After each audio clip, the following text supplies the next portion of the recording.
നമസ്കാരം. കേരളത്തിലെ കമ്മ്യൂണിസ്റ്റ് ഭരണാധികാരികളുടെയും അവരുടെ അന്തംകമ്മികളായ കടുത്ത അടിമക്കൂട്ടങ്ങളുടെയും യഥാർത്ഥ കാപഢ്യവും നാണംകെട്ട തനി നിറവും ഒരിക്കൽ കൂടി കേരളത്തിലെ പ്രബുദ്ധരായ പൊതുസമൂഹത്തിന് മുന്നിൽ പൂർണ്ണമായി തുറന്നു കാട്ടപ്പെട്ടിരിക്കുകയാണ്. തികച്ചും നാണംകെട്ട രാഷ്ട്രീയ നാടകങ്ങളുടെയും ഫാസിസ്റ്റ് ഗുണ്ടായിസത്തിന്റെയും അരാജകത്വം നിറഞ്ഞ പുതിയൊരു കറുത്ത അധ്യായത്തിനാണ് കഴിഞ്ഞ ദിവസങ്ങളിൽ ഈ ദൈവത്തിന്റെ സ്വന്തം നാട് സാക്ഷ്യം വഹിച്ചത്. മുൻ മുഖ്യമന്ത്രി പിണറായി വിജയന്റെ മകൾ വീണ വിജയന്റെ ആഡംബര വസതിയിൽ ഒളിപ്പിച്ചിരിക്കുന്ന കോടിക്കണക്കിന് രൂപയുടെ അഴിമതി പണത്തിന്റെ കള്ളക്കടത്ത് വിവരങ്ങൾ തേടിയെത്തിയ ED ഉദ്യോഗസ്ഥരെ CPM ഗുണ്ടകൾ തെരുവിൽ പരസ്യമായി വളഞ്ഞിട്ട് ആക്രമിച്ച ഈ നികൃഷ്ടമായ സംഭവം കാണിക്കുന്നത് ഇവരുടെ രാഷ്ട്രീയ പതനത്തിന്റെ ആഴം എത്രത്തോളം ഉണ്ടെന്നാണ്. ഭാരതത്തിലെ നിയമത്തെയോ ഭരണഘടനയെയോ ലവലേശം ബഹുമാനിക്കാത്ത ഈ ക്രിമിനൽ കൂട്ടത്തിന് കേന്ദ്രത്തിൽ നരേന്ദ്രമോദി സർക്കാരാണ് ഭരിക്കുന്നതെന്ന കാര്യം ഇപ്പോഴും മനസ്സിലായിട്ടില്ല. ഇപ്പോൾ പുറത്തുവരുന്ന വാർത്തകളും ചിത്രങ്ങളും ഒരൊറ്റ കാര്യത്തിലേക്ക് മാത്രമാണ് വിരൽ ചൂണ്ടുന്നത്. CPM സംസ്ഥാന സെക്രട്ടറി MV ഗോവിന്ദനും A റഹീമും ഒക്കെ അധികം വൈകാതെ തന്നെ കള്ളപ്പണ രാജകുമാരി വീണയ്ക്കൊപ്പം ഡൽഹിയിലെ തീഹാർ ജയിലിലേക്ക് കൂട്ടത്തോടെ വണ്ടി കയറേണ്ടി വരുമെന്നതാണത്. ഓരോ ദിവസവും മാറി മാറി പച്ചക്കള്ളങ്ങളുടെ ക്യാപ്സ്യൂളുകൾ ഇറക്കി ജനങ്ങളെ എക്കാലവും പറ്റിക്കുന്ന ഈ രണ്ട് നേതാക്കളും വീണയുടെ അഴിമതി പണപ്പെട്ടികൾ കാക്കാൻ തീഹാറിലെ ഇരുണ്ട അഴികൾക്കുള്ളിലേക്ക് പോകുന്ന നാണംകെട്ട കാഴ്ചയാണ് ഇനി കേരളം കാണാൻ പോകുന്നത്. ഗോവിന്ദന്റെ പിന്തിരിപ്പൻ വിപ്ലവ പാർട്ടി ക്ലാസുകൾ ഇനി കേരളത്തിലെ ലക്ഷങ്ങൾ വിലയുള്ള AC മുറികളിലോ സ്വന്തം പാർട്ടി ഓഫീസുകളിലോ നടക്കില്ല. അതിനുള്ള ശരിയായ സ്ഥാനം ഡൽഹിയിലെ തീഹാർ ജയിലിന്റെ തറയിലാണ്. ഡൽഹിയിൽ സുഖമായിരുന്ന് ചാനൽ ചർച്ചകളിൽ വന്ന് വലിയ ജനാധിപത്യം പ്രസംഗിക്കുന്ന A റഹീമിന് ഇനി സ്വന്തം വിപ്ലവ വീരസ്യം തീഹാർ ജയിലിലെ കുപ്രസിദ്ധ തടവുകാർക്ക് മുന്നിൽ വിളമ്പാം. തങ്ങളെ ആർക്കുമൊന്നും ചെയ്യാൻ കഴിയില്ലെന്ന വലിയ അഹങ്കാരത്തിൽ ജീവിച്ചിരുന്ന ഈ കമ്മ്യൂണിസ്റ്റ് അത്യുന്നത നേതൃത്വം കേന്ദ്ര ഏജൻസികളുടെ പഴുതടച്ചുള്ള നിയമപരമായ നീക്കങ്ങൾക്ക് മുന്നിൽ ഇപ്പോൾ വെറും ഭീരുക്കളെ പോലെ കരച്ചിലോട് കരച്ചിലാണ്. വീണ വിജയന്റെ വസതിയിൽ പരിശോധന നടത്തിയ ED ഉദ്യോഗസ്ഥർക്ക് നേരെയുണ്ടായ ക്രൂരമായ ആക്രമണം യാദൃശ്ചികമായി സംഭവിച്ച ഒന്നല്ല, മറിച്ച് ദിവസങ്ങൾക്ക് മുൻപ് തന്നെ കമ്മ്യൂണിസ്റ്റ് ക്രിമിനലുകൾ കൃത്യമായി ആസൂത്രണം ചെയ്ത് നടപ്പിലാക്കിയ വലിയൊരു നരഹത്യാ ശ്രമമാണ്.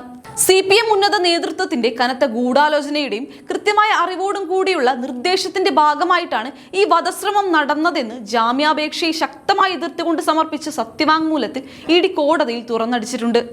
പരിശോധന ആരംഭിച്ച വാർത്ത പുറത്തു വന്നതിന് പിന്നാലെ CPM സംസ്ഥാന സെക്രട്ടറി MV ഗോവിന്ദൻ ഉൾപ്പെടെയുള്ള മുതിർന്ന നേതാക്കൾ മാധ്യമങ്ങളിലൂടെ നടത്തിയ തികച്ചും പ്രകോപനപരമായ പ്രസംഗങ്ങൾ പാർട്ടി അണികൾക്ക് EDയെ കല്ലെറിയാനും തല്ലിച്ചതയ്ക്കാനുമുള്ള കൃത്യമായ പരസ്യമായ സിഗ്നലായിരുന്നു. ഉച്ചയോടെ പരിശോധന പൂർത്തിയാക്കി മടങ്ങിയ കേന്ദ്ര ഉദ്യോഗസ്ഥരുടെ ഔദ്യോഗിക വാഹനങ്ങൾ നൂറുകണക്കിന് വരുന്ന കമ്മ്യൂണിസ്റ്റ് ഗുണ്ടകളാണ് മാരകായുധങ്ങളുമായി വളഞ്ഞത്. കല്ലും ഇഷ്ടികയും ഇരുമ്പ് വടികളും ഉപയോഗിച്ച് അവർ തെരുവിൽ വലിയ കാട്ടാളിത്തം അഴിച്ചുവിട്ടു.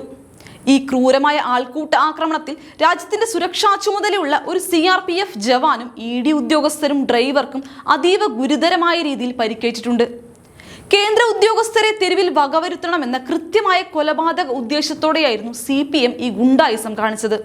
സംഭവ സ്ഥലത്ത് പോലീസ് സമയോചിതമായി ഇടപെട്ടില്ലായിരുന്നുവെങ്കിൽ രാജ്യം ഞെട്ടുന്ന ഒരു വലിയ കൊലപാതകത്തിന് കേരള മണ്ണ് സാക്ഷ്യം വഹിക്കുമായിരുന്നു.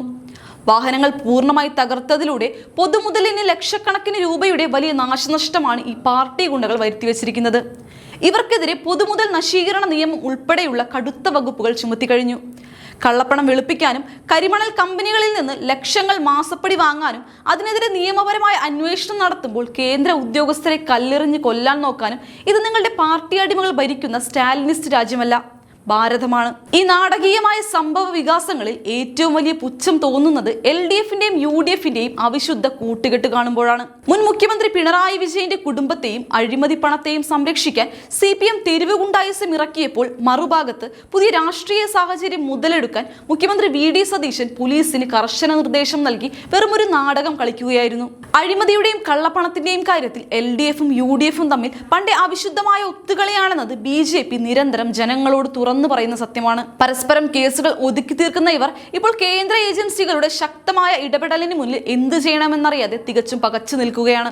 ഗവർണർ രാജേന്ദ്ര വിശ്വനാഥ് ആർലേക്കർ ഈ വിഷയത്തിൽ അടിയന്തര വിശദീകരണം വേണമെന്ന് ആവശ്യപ്പെട്ടതോടെയാണ് ഇവിടുത്തെ അവിശുദ്ധ ഭരണ പ്രതിപക്ഷ നാടകങ്ങൾ പൂർണ്ണമായും പൊളിഞ്ഞത്. ഗവർണറുടെ കർശന ഇടപെടലോടെ മുഖം നോക്കാതെ നടപടിയെടുക്കാൻ പ്രത്യേക അന്വേഷണ സംഘം നിർബന്ധിതരായിരിക്കുകയാണ്. സംഭവ സ്ഥലത്തെ ക്യാമറ ദൃശ്യങ്ങളിൽ നിന്ന് മാത്രം 46-ലധികം കമ്മ്യൂണിസ്റ്റ് പ്രതികളെ തിരിച്ചറിയുകയും ഇതിനകം 26-ലധികം CPM ക്രിമിനലുകളെ അറസ്റ്റ് ചെയ്യുകയും ചെയ്തിട്ടുണ്ട്. വരും ദിവസങ്ങളിൽ ഈ ഗൂഢാലോചനയുടെ യഥാർത്ഥ വേരുകൾ തേടിയുള്ള അന്വേഷണം CPM-ന്റെ അത്യുന്നത നേതാക്കളിലേക്ക് നീളുമെന്ന കാര്യത്തിൽ പൊതുസമൂഹത്തിന് യാതൊരു സംശയവുമില്ല. പ്രതികൾക്ക് ജാമ്യം അനുവദിച്ചാൽ അവർ സാക്ഷികളെ സ്വാധീനിക്കാനും അന്വേഷണം അട്ടിമറിക്കാനും വലിയ സാധ്യതയുണ്ടെന്ന ED-യുടെ വാദം കോടതി പൂർണ്ണമായും അംഗീകരിക്കുന്ന സാഹചര്യമാണ് നിലവിലുള്ളത്. കേരളത്തെ അഴിമതിയുടെയും കള്ളക്കടത്തിന്റെയും ഗുണ്ടാവിളയാട്ടത്തിന്റെയും താവളമാക്കാൻ കമ്മ്യൂണിസ്റ്റ് ഭരണാധികാരികൾക്ക് ഇനി ഭാരത മണ്ണിലൊട്ടും സാധിക്കില്ല.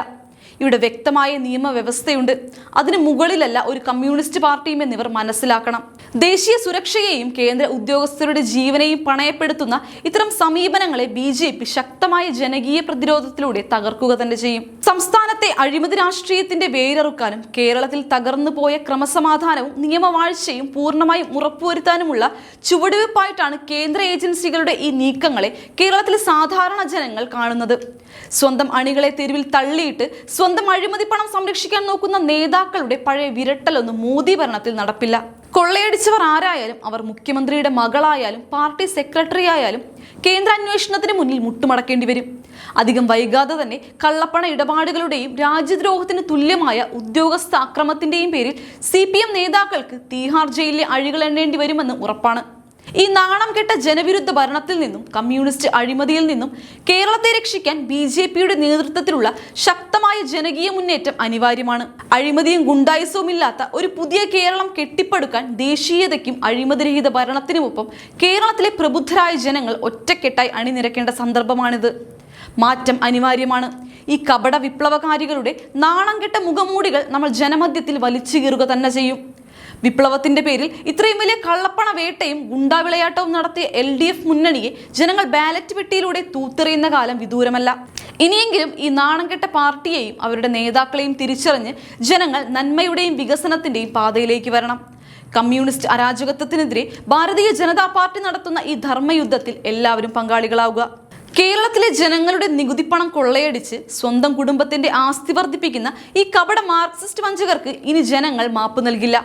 ഇവിടുത്തെ പാവപ്പെട്ട തൊഴിലാളികളെയും കർഷകരെയും ഒക്കെ ചൂഷണം ചെയ്ത് അവർ രക്തസാക്ഷികളാക്കിയവരുടെ കുടുംബങ്ങളെ തെരുവിൽ തള്ളി നേതാക്കളുടെ മക്കൾ കോടികൾ വെളുപ്പിക്കുമ്പോൾ അതിനെ ന്യായീകരിക്കാൻ ലജ്ജയില്ലാതെ ഇറങ്ങിത്തിരിക്കുന്ന റഹീമിനെ പോലെയുള്ള കപട യുവജന നേതാക്കളെ പുച്ഛത്തോടെയല്ലാതെ മറ്റൊന്നും വിളിക്കാൻ കഴിയില്ല. നിങ്ങളുടെ ഈ ചീട്ടുകൊട്ടാരങ്ങൾ കേന്ദ്ര അന്വേഷണ ഏജൻസികളുടെ സത്യസന്ധമായ നീക്കങ്ങൾക്ക് മുന്നിൽ തകർന്നടിയുക തന്നെ ചെയ്യും. അഴിമതിക്കാരുടെ അന്ത്യം ജയിലറകളിൽ തന്നെയാണെന്ന് കാലം തെളിയിക്കും. ഈ വിഷയത്തിൽ എന്താണ് നിങ്ങളുടെ അഭിപ്രായം? കമന്റ് ബോക്സിൽ അറിയിക്കുക. മറ്റൊരു പ്രധാന വിഷയമായി ഞാൻ വീണ്ടും വരാം. നന്ദി.